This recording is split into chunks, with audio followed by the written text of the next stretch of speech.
اسے ہٹا کر ایک عوامی جمہوریہ بنانی پڑے گی، اس کے علاوہ کوئی اور راستہ نہیں ہے. آپ کی بات سے تو یہ لگ رہا ہے کہ مطلب واٹ ایور دا ریزلٹ جو ہے جی، جو آپ نے بات کہہ دی کہ جی عوام کو تو کوئی فائدہ نہیں ہے یہ جیتیں یا وہ جیتیں، لیکن اگر تھوڑا سا انالیٹیکل حوالے سے دیکھیں پی ٹی آئی کے حوالے سے، تو پی ٹی آئی کی جیسے ابھی گیلانی صاحب کے بات کہا جا رہا ہے کہ انہوں نے ڈاکٹر حفیظ شیخ کو ہرایا اور 5 ووٹوں کا فرق تھا، اور حفیظ شیخ ایک مضبوط امیدوار تھے پی ٹی آئی کے. لیکن دوسری طرف فوزیہ ارشد پی ٹی آئی کی جو اسلام آباد سے کھڑی ہوئی تھیں، 2 سیٹیں تھیں اس میں حفیظ شیخ ہار گئے، اور فوزیہ ارشد جو ہیں وہ ان کے ووٹ جو ہیں 5 ووٹ جو ہیں وہ یوسف رضا گیلانی سے زیادہ ہیں، یعنی وہ 174 ووٹ ہیں اور 172 کی میجورٹی چاہیے ہوتی ہے حکومت کے لیے. تو حکومت کا ابھی پی ٹی آئی کا فیوریٹزم نظر آتا ہے، سپورٹ نظر آتی ہے آپ کو وہاں؟ دیکھو یار، بات یہ ہے کہ یہ یعنی کہ بنانا ریپبلک تو ہم اسی لیے کہتی ہے نا دنیا کہ ہمارے یہاں کوئی اصول ضابطہ تو ہے نہیں. یعنی کہ اگر فرض کریں کہ پی ٹی آئی کے ایم این اے ناراض تھے پارٹی سے، ٹھیک ہے، تو وہ ناراضگی ہر جگہ نظر آنی چاہیے تھی. لیکن ایسا کیوں ہوا کہ صرف گیلانی صاحب کے الیکشن میں تو ناراضگی نظر آئی، لیکن وہ فوزیہ ارشد صاحبہ جو جیتی ہیں وہاں پہ ناراضگی نظر نہیں آئی؟ تو کیا میسج ہے یہ؟ تو ایک سمبولک میسج گیا ہے پی ٹی آئی کو کہ شاید ان کی سپورٹ کم ہوئی ہے کچھ جگہوں پہ، اور اس پر انہیں سوچنا چاہیے. اسی لیے شاید اگلے دن خان صاحب نے فوراً ایک اہم میٹنگ کی، اس کا نہیں بتایا گیا قوم کو کس لیے وہ میٹنگ تھی. وہ ٹپیکل جو میسج آتا ہے کہ جی اندرونی بیرونی سیکیورٹی معاملات ڈسکس ہوئے، اندرونی سیکیورٹی کے کیا خطرات ہیں ذرا بتایا جائے نا اس قوم کو. تو یقیناً ایک میسج تو گیا ہے سمبولکلی کہ سپورٹ میں کمی آئی ہے. بہر جو آپ نے اندرونی سیکیورٹی کی بات کی جی، ہم تو جب سے ہوش سنبھالا یہ سنتے ہیں کہ ملک نازک صورتحال میں ہے. تو جیسا کہنا اور رہے گا اس لیے کہ جہاں عوامی پارلیمان نہیں ہوگی، جی جہاں صوبائی اور مرکزی جو پارلیمان ہے وہ عوامی نہیں ہوگی، انجینئرڈ ہوگی، جس کی سینٹ جو ہے وہ میلہ مویشیوں سے بنے گی، جہاں بلدیاتی الیکشن نہیں ہوں گے، جہاں ہر الیکشن کو دھاندلی زدہ انجینئرنگ زدہ قرار دیے جانے کے بعد الیکشن کمیشن یہ دعویٰ کرے کہ وہ آئین اور قانون کی پاسداری کر رہا ہے، وہاں عدم استحکام ہی ہوگا، وہاں سیکیورٹی اندرونی سیکیورٹی خراب ہی ہوگی. تو جب تک ایک عوامی جمہوریہ نہ بنے جہاں صاف اور شفاف الیکشن سے جمہوری پارٹیوں کے ذریعے لوگ پارلیمان میں آئے. اب یہ بتائیں نا کہ جمہوریت ہمارے یہاں ہے، کوئی ایک پارٹی بھی جمہوری ہے کیا؟ جب پارٹیاں غیر جمہوری ہے تو ملک میں جمہوریت کیسے ہو سکتی ہے؟ یہ تو میں تو سمجھنے سے قاصر ہوں، اور مجھے ان پر بھی دکھ ہوتا ہے دیکھ کے جو اس کہتے ہیں جیسے فلڈیڈ اور فافن کے لوگ ہیں، وہ ہر واقعے کے بعد خوش ہو جاتے ہیں کہ ملک میں جمہوریت مضبوط ہو رہی ہے. کہاں ہو رہی ہے مضبوط؟ بتائے نا. ہر الیکشن میں تو دھاندلی ہو رہی ہے، جو دھاندلی کرتے ہیں انہیں کسی کو سزا نہیں دی جاتی. کوئی پارٹی جمہوری نہیں ہے. ٹکٹوں کے فیصلے کیسے کیے جاتے ہیں کوئی نہیں بتاتا ہمیں. تو جمہوریت نہیں ہے، یہ جمہوریت کے نام پر ایک دھوکہ ہے، اور جب تک یہ دھوکے بازی ہوتی رہے گی ملک میں عدم استحکام رہے گا. کنی صاحب کی بات کے حوالے سے مزید میں ایک بات میرے ذہن میں آتی ہے کہ جو آپ نے کہا کہ یہ جمہوریت تو ہے ہی نہیں اور ساری ریجیکٹڈ جمہوریاں ہیں، تو ہم نے ڈیموکریسی کے اگینسٹ جو ہے وہ ڈکٹیٹرشپ بھی دیکھی ہے. اور آپ فیس بک پہ آئے ہوئے اسٹیٹس دیکھیں تو جو ڈکٹیٹرز کے دور ہیں وہ جمہوریت کے مقابلے میں عوامی لحاظ سے یا اکنامک انڈیکیٹرز کے لحاظ سے مضبوط نظر آتے ہیں. تو کیا بہتر ہی نہیں ہے کہ پھر بٹھا دو ڈکٹیٹرز کو بٹھا دو؟ نہیں، میں اس کی وضاحت کرنا چاہتا ہوں. نہیں، میں نے یہ نہیں کہا کہ آمریت کے دور اچھے رہے، نہیں رہے اچھے. وہاں چھپائی جاتی ہیں باتیں، وہاں ایک فیل گڈ فیکٹر کریٹ کیا جاتا ہے، یعنی کہ اس میں فیک نیوز کے ذریعے، آلٹرنیٹ فیکٹس کے ذریعے یہ تاثر دینے کی کوشش کی جاتی ہے کہ جی جو ملٹری ڈکٹیٹر ہیں ان کے دور حکومت میں اکانومی بڑی اچھی رہی. ایسا نہیں ہے. ان کے دور حکومت میں جو خرابیاں پیدا ہوتی ہیں اسی کو سنبھالنا پڑتا ہے پھر سویلین حکومتوں کو، کیونکہ وہ چھپا نہیں سکتی باتیں. سویلین دور میں باتیں چھپ نہیں سکتی. آزادی اظہار کی، آزادی رائے کی جو آزادی ہے وہ فیکٹس کو لے کے آتی ہے سامنے، جبکہ آمریت میں تو فیکٹس آتا ہی نہیں نا، الٹرنیٹ فیکٹس پیش کیے جاتے ہیں آپ کے سامنے جس سے فیل گڈ فیکٹر کریٹ ہوتا ہے. لیکن یہ جو آمریت میں جو غلط فیصلے ہوتے ہیں اس کا بوجھ پھر سویلین کو اٹھانا پڑتا ہے. میں یہ کہنا چاہتا ہوں آپ کو کہ ہمارے ہاں ملٹری ڈکٹیٹرشپ ختم ہوئی ہے، اب ہمارے یہاں سویلین ڈکٹیٹرشپ ہے. تو دونوں بری ہیں, چاہے وہ ملٹری ڈکٹیٹر ہو یا سویلین ڈکٹیٹر ہو. جب تک یہ سویلین ڈکٹیٹرشپ ختم نہیں ہوگی اور عوامی جمہوریہ نہیں آئے گی, جب تک ملک کہیں نہیں جا رہا, اسی طرح ہم رولتے رہیں گے, دنیا میں رسوا ہوتے رہیں گے, ملک میں عدم استحکام, بے روزگاری, کساد بازاری اور یہ سب عوامل رہیں گے. اس لیے عوامی جمہوریہ کا آنا بہت ضروری ہے, اور اس سینٹ الیکشن نے ایک دفعہ پھر یہ اس بات کی اہمیت کو واضح کر دیا ہے.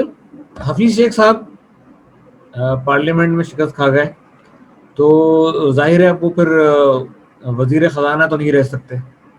تو آپ کیا دیکھ رہے ہیں کہ اب پیچھے اسد عمر صاحب کو بھی دیکھ چکے تھے, انہوں نے وزارت سنبھالی خزانہ کی اور اس کے بعد وہ ان کو ہٹا دیا گیا. حماد اظہر صاحب نے بھی ایک بجٹ پیش کیا ہے. تو آپ کیا دیکھ رہے ہیں کہ اگلا آپشن کس کا ہے, حماد اظہر صاحب کا ہے؟ اور میں تو نہیں سمجھتا کہ ایک سوال میں ضرور کروں گا کہ حفیظ شیخ صاحب چلے گئے تو اب مہنگائی کم ہو جائے گی؟ دیکھیے, اسد عمر کو میں نے اچھا وزیر خزانہ نہیں سمجھا. ان کو بی او آئی کا چیئرمین ہونا چاہیے تھا, وہی ان کی بہترین پوزیشن ہے. پلاننگ میں بھی کوئی طرح خاص کو کام نہیں کر رہے. تو میں تو ان کے اس میں میرا حامی نہیں تھا کہ انہیں وزیر خزانہ بنایا جائے. حفیظ شیخ کے بارے میں حکومت انہیں رکھنا چاہتی ہے کچھ وجوہات کی وجہ سے, تو وہ جو ایسار ڈار کی سیٹ ہے اس پہ بات ہو رہی ہے کہ وہ چونکہ انہوں نے ووٹ نہیں لیا تو وہ ڈی لسٹ ہو جائے اور ان کی جگہ پنجاب میں الیکشن ہو, اور پی ٹی آئی کے پاس چونکہ وہاں نمبرز ہیں تو وہ ان کو وہاں سے الیکٹ کرا لیں سینیٹر اور وزیر خزانہ رکھیں. جون تک تو ویسے وہ ہیں, تو یہ بجٹ تو وہ پیش کریں گے, اس کے بعد دیکھی جائے گی. لیکن میرا خیال ہے جون سے پہلے بہت سے آپشن ہیں. NA-249 خالی ہو گئی ہے, حکومت چاہے تو وہاں سے لڑوا دے انہیں اور جتوا دے, تو آپشن ہے ابھی. حفیظ شیخ کہیں نہیں جا رہے ابھی, حفیظ شیخ ہیں ابھی. اچھا, حفیظ شیخ کسی نہ کسی حیثیت پہ موجود رہیں گے. ہاں نہیں, یہی وزیر خزانہ نہیں رہیں گے وزیر ابھی, خزانہ تو نہیں رہیں تبدیلی ہونے کا کوئی چانس نہیں. گے. اچھا, نہیں تو بائی لا کوئی ایسی چیز نہیں ہے کہ وہ سینٹ کا الیکشن ہار گئے ہیں تو ان کو ہٹا دیا جائے بائی لا؟ تو وہ لا کے اندر ہی تو ہے نا کہ جون تک ان کے پاس ٹائم ہے. 6 جون تک مہینے کا ان کے ٹائم پاس دیا تھا نا سپریم کورٹ نے, تو جی جون تک کا ٹائم ہے. اس وقت تک کوئی نہ کوئی راستہ نکال لیں گے وہ. کوئی نہ کوئی راستہ نکل آئے گا. ٹھیک ہے. اچھا کنڈی صاحب, آپ نے ماشاءاللہ ایک بہت بڑا اسٹیپ لیا ہے اسٹیپلان ڈیموکریٹک پروگریسو پارٹی, اور آپ پی ٹی آئی اگر دیکھا جائے تو اس وقت جو اسٹیٹس ہیں اس میں سینٹ میں بھی جو ہے وہ اگر انڈیویجول پارٹی کی حیثیت سے دیکھا جائے تو سب سے زیادہ اسٹرانگ پارٹی وہی نظر آتی ہے. اب ٹوٹل ووٹ اگر موجود نہیں ہے 172, وہ ایک علیحدہ ایشو ہے. پیپلز پارٹی, جدید پشتی پارٹی اور پی ایم ایل نون, ان کے مقابلے میں آپ نے اپنی پارٹی شروع کی ہے, کیا دیکھ رہے ہیں؟ دیکھیں پارٹیاں بنانا کوئی آسان کام نہیں. دیکھیں پارٹی بنانا کوئی آسان کام نہیں ہے. پارٹیاں بہت محنت اور مشقت سے بنتی ہیں. پارٹیاں ختم بھی اتنی دیر سے ہوتی ہیں کہ پی ٹی آئی میں کہتا ہوں کہ پارٹی نہیں رہی, ختم ہو جائے گی, لیکن فوراً ختم نہیں ہوگی, کچھ وقت لگے گا. MQM کو دیکھ لینا آپ, آخری دور چل رہا ہے ان کا. اگر انہوں نے اپنے آپ کو تبدیل نہیں کیا تو ان کے زندہ رہنے کا چانس بہت مشکل ہے. تو پارٹیاں بہت عرصے میں بنتی ہیں اور بہت عرصے میں ہی ختم بھی ہوتی ہیں. میں سمجھتا ہوں کہ پیپلز پارٹی اور PMLN بھی قریب الموت ہیں, اور ان کا چلنا بھی بہت لمبے عرصے تک مجھے نظر نہیں آ رہا. ایک آدھ الیکشن شاید وہ اور نکال جائے, لیکن لمبے عرصے تک چلتی ہوئی نظر نہیں آ رہی. پڑی ہوئی جمہوری اقدار نہیں ہے, جمہوری روایات نہیں ہے, عوام میں جڑیں نہیں ہیں, تنظیم نہیں ہے, تربیت نہیں ہے, کوئی نظریہ نہیں ہے. اس لیے ان پارٹیوں کو بہت لمبی آرٹیفیشل طریقے سے بنائی گئی پارٹیاں اور آرٹیفیشل طریقے سے ہی چل رہی ہیں. لیکن یہ عوامی پارٹی بنانے میں وقت اور محنت کرنی پڑتی ہے, تو وہ ہم کریں گے. کوئی جلدی ہمیں نہیں ہے. ہم اپنی پارٹی کی پینیٹریشن بہت سے ڈسٹرکٹس میں ہمارے ممبر بنے, اور ہر روز نئے ممبر بنتے, انہیں ہم اپنے پارٹی کے بارے میں آگاہی دینے کی کوشش کرتے ہیں, انہیں اپنے تنظیم کے اندر لانے کی کوشش کرتے ہیں. تو ایک لمبا عرصہ لگے گا, اور میں لمبے عرصے کی سوچ کے ساتھ ہی شروع کی ہے پارٹی. اور آپ جو دوسرے دوست ہیں, ساتھی ہیں, ان کی مدد ہوگی تو انشاءاللہ پارٹی آگے بڑھے گی. لیکن اصل چیز یہ ہے کہ پارٹی بنے تو ایک ادارہ ہو, کسی شخصیت کے نہ گھومے, کسی نظریے کے تحت چلے, اور اس میں کوئی نظام ہو, اس میں کوئی سسٹم ہو, اس میں پارٹی کارکن کی آواز ہو, پارٹی کارکن ٹکٹوں کے فیصلے میں, اہم فیصلوں میں شامل ہو. اگر ادارہ نہیں بنا اور ایک اقتدار کے لیے پارٹی بنائی تو فائدہ نہیں. اقتدار لینا بھی ضروری ہے, میں یہ نہیں کہہ رہا اقتدار نہیں اس کے لیے, اور تمام سیاسی فیصلے کیے جائیں اس کے لیے کہ اقتدار لیا جائے, اقتدار میں حصہ اپنا لیا جائے اور پالیسیاں اس ملک کی بہتر کی جائیں. لیکن ایک لمبا پروسیس ہوگا, ایک لمبی اسٹرگل ہوگی. تو اس نیت سے شروع کیا اور انشاءاللہ مجھے امید ہے کہ ضرور پارٹی بنے گی اور ایک ادارہ بنے گا. انشاءاللہ جی, آل دا بیسٹ. کہ عوام کی بہتری کے لیے, اس ملک کی بہتری کے لیے اگر کوئی لوگ سوچ رہے ہیں تو ضرور آیا جائے. جیسے کہ پی ٹی آئی سے بہت سارے لوگوں کو امید تھی, تو جنرلی جو پرسیپشن یہ کریٹ ہوتا ہے کہ جی صرف نام چینج ہوا, وہ اس سے پکڑے ہیں, کچھ اس سے پکڑے, اور پھر اس کے بعد الیکٹیبلس کو لے کے ایک ٹیم بنا دی گئی. آپ سمجھتے ہیں کہ آپ کو بھی الیکٹیبلس لینے پڑیں گے, یا آپ نئے لوگوں کے ساتھ بیٹھ کے عوام میں یہ شعور پیدا کر دیں گے کہ بھائی اب کچھ تبدیلی لے آؤ؟ اس میں میری رائے یہ ہے, اور میں نے پی ٹی آئی میں رہتے ہوئے بھی یہ بات کہی تھی, کہ سارے الیکٹیبل برے نہیں ہیں, بہت سے اچھے الیکٹیبل بھی ہیں اور ایماندار ہیں, اور وہ اپنے عوام میں ان کی جڑیں ہیں, وہ پالیسیوں پہ ان کی بڑی نظر ہے, ان کی نظریاتی سوچ بہت اچھی ہے. تو ایسے لوگوں کو ضرور انکریج کرنا چاہیے. اور میں جب یہ بات کہتا ہوں کہ قومی سیاسی مذاکرات کی جب میں بات کرتا ہوں اور یہ کہتا ہوں کہ بھائی Muslim League Noon, Peoples Party, A N P, J U I F, Jamaat Islami, M Q M, ان سب کو اس ٹیبل پہ بیٹھنے چاہیے, تو لوگ مجھے کہتے ہیں یہ تو چور ڈاکو ہیں, ان کے ساتھ آپ کیوں بیٹھ رہے ہیں؟ لیکن لوگ یہ بھول جاتے ہیں کہ انہی پارٹیوں میں بہت اچھے لوگ بھی ہیں جو اصول اور ضابطے پر کھڑے رہتے ہیں اور عوام کے مسائل کی بات کرتے ہیں, اور ان پارٹیوں کے حمایتی بھی ہیں جو لاکھوں کی تعداد میں ہیں, انہیں نہیں چھوڑا جا سکتا. اس لیے ان پارٹیوں کے ساتھ ہی ٹیبل پہ بیٹھ کے اصلاحات کی بات کرنی پڑے گی. تو الیکٹیبل کو لینا چاہیے جو, لیکن ایک کوئی چھنی, میں جب پی ٹی آئی میں بھی تھا تو میں نے اس پہ اعتراض نہیں کیا کہ الیکٹیبل کو نہ لیا جائے, اور اس کا ریکارڈ موجود ہے پارٹی کے اندر. میں نے کہا کہ انہیں لیں, لیکن ایک تو یہ کہ ایک چھنی رکھیں جس کی بنیاد پہ آپ انہیں لیں, نظریاتی ہم آہنگی کی بنیاد پہ لیں, ان کی ٹریک ریکارڈ کو دیکھیں, ان کی اپنی ساکھ کو دیکھیں, عوام کی کیا رائے ان کے بارے میں, اس کو دیکھیں اور پھر انہیں لیں. لیکن دوسرا چیز یہ کہ پارٹی کا کنٹرول ان کے ہاتھ میں نہ دیں. تو خان صاحب نے 2 غلطیاں کی, ایک تو کوئی چھنی نہیں لگائی, آنے دو بھائی جو بھی آ رہا ہے آنے دو, اور پھر میرا مویشیاں لگا جو سب نے دیکھا, پٹکے ڈالے گئے, اس طرح مویشیوں کو ڈالے جاتے ہیں پٹکے, ٹھیک ہے نا. اور دوسرا یہ کہ پارٹی ان کے ہاتھ میں دے دی خان صاحب نے, اور خان صاحب نے کہا جی میں کنٹرول کر لوں گا انہیں. آپ یہ ریکارڈ پہ خان صاحب نے کہا میں انہیں کنٹرول کر لوں گا, کیا انہوں نے کنٹرول. ابھی جو یوسف رضا گیلانی جیتے ہیں اور خان صاحب رو رہے ہیں کہ میرے لوگ بک جاتے ہیں, تو بھائی آپ ہی نے ان کو میلہ مویشی لگایا تھا, اب بھگتے ہیں اس کو. 16 ارکان کی اسٹیٹمنٹ کی 16 لوگ بک گئے. 16 نہیں, زیادہ ہے, بہت سے لوگ ہیں. اچھا پارٹی, لیکن مجھے یہ بات خوشی یہ ہے کہ اس سینٹ کے انہوں نے کچھ اپنے پرانے کارکنوں کو ٹکٹ دیا, چلو اچھا ہے, وہ سینٹ کے مزے لے لیں گے, حالانکہ وہ کریں گے کیا پالیسی معاملات میں, یہ ایک الگ بحث ہے. لیکن یہ کہ جو آپ کو بیسک سوال ہے کہ الیکٹیبلز کو لینا چاہیے, لینا چاہیے, کیوں نہیں لینا چاہیے, لیکن کوئی چھنی ہو, کوئی اصول ہو, کوئی ضابطہ ہو, اس کے تحت لیں, اور پارٹی کا کنٹرول ان کے ہاتھ میں نہ دے. ایٹ لیسٹ اس وقت تک جب تک یہ ثابت نہ ہو جائے کہ وہ پارٹی سے لانگ ٹرم لائلٹی رکھتے ہیں. اور اس کے بعد, اور دوسرا یہ کہ ایک اور چیز بھی ہے کہ اب یورپ امریکہ کی مثالیں دیتے ہیں, لیکن یورپ امریکہ میں پارٹی چلانے والے لوگ اور ہوتے ہیں, پارلیمان میں جانے والے لوگ اور ہوتے ہیں. ہم نے کیا کیا ہے کہ ہم نے جو پارٹی, جیسے مثال کے طور پہ پی ٹی آئی نے کچھ ایسے لوگوں کو سینٹ کا ٹکٹ دیا ہے جن کی مہارت پارٹی چلانا ہے. اچھا, وہ وہاں سینٹ میں چلے جائیں گے تو پارٹی کون چلائے گا؟ ٹھیک ہے.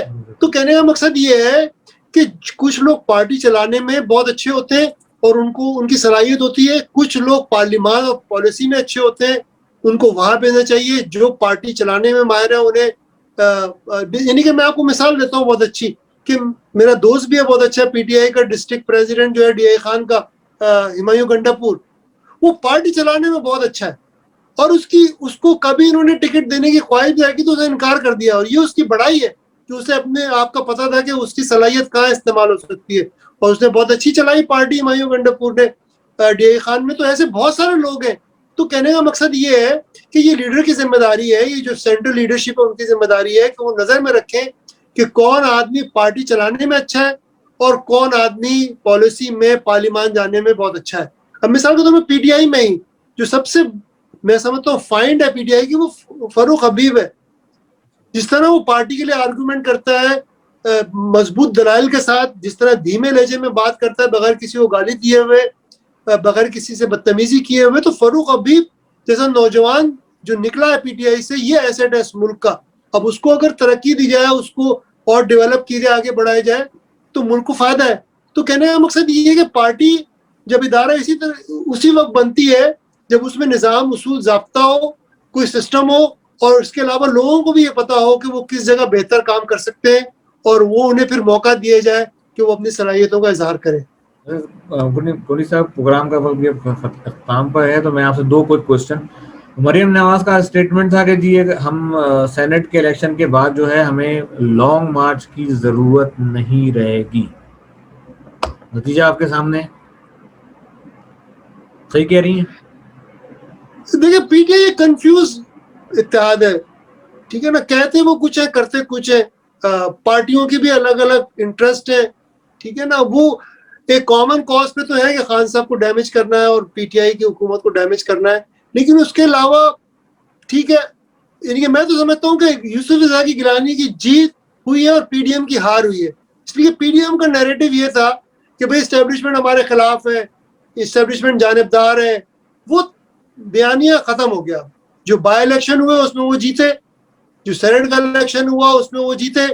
اب وہ کس منہ سے کہہ سکتے ہیں کہ جی اسٹیبلشمنٹ ان کے خلاف ہے اور ان کے اگینسٹ کام کر رہی ہے, اور وہ لانگ مارچ لے جائیں گے تو کس منہ سے لے جائیں گے, کیا کہیں گے؟ وہ ہاں ایک جلسہ کر لیں گے, لوگ جمع کر لیں گے, ٹی وی پہ رونق لگ جائے گی.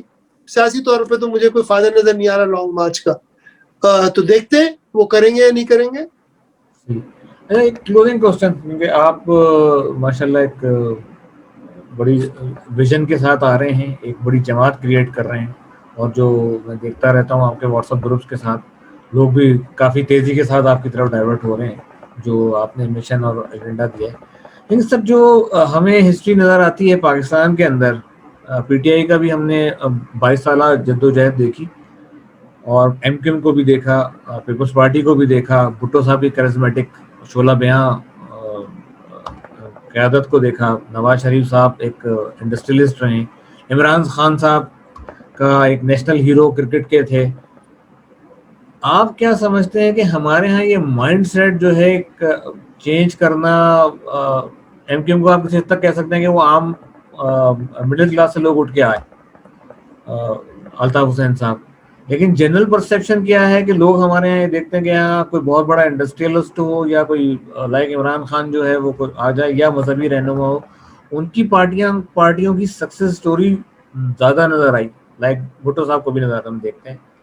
کہاں دیکھ رہے ہیں آپ اپنی یہ پارٹی اچھا کو, سوال کس ہے, طرح سے دیکھ رہے ہیں؟